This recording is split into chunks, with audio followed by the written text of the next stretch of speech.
Vladimir Putin announced this week that Russia will begin using the Chinese yuan for international payments instead of the dollar. Saudi Arabia is also in talks with Beijing to do the same thing. Speaking of Saudi Arabia, meanwhile, they are in talks with Iran as well to consider an economic alliance with China and Russia.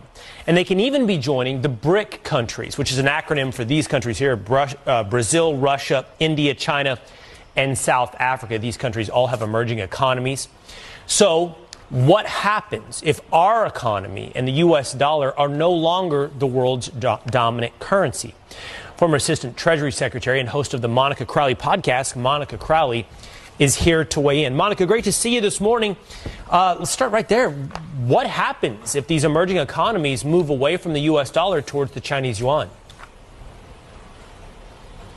Well, good morning, Will. It's great to be with you. And it's really hard to overstate exactly how catastrophic the abandonment of the U.S. dollar would be as the world's global reserve currency. Look, since the end of World War II, the dollar has been the safe place to go, and it's been backed up by a couple of things. It originally was backed up by gold, but President Nixon took us off the gold standard, so there's no hard asset backing up the dollar anymore for the last 50 years.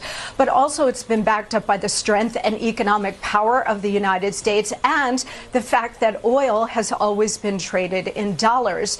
If that were to end, that would mean the end of the U.S. dollar. Look, there is a perfect storm happening right now, Will. The world's reserve currency, being that, having that status has been a real privilege, but we've abused the privilege by wholly reckless monetary and fiscal policies over many years, certainly over the last couple of years, which has really devalued the dollar.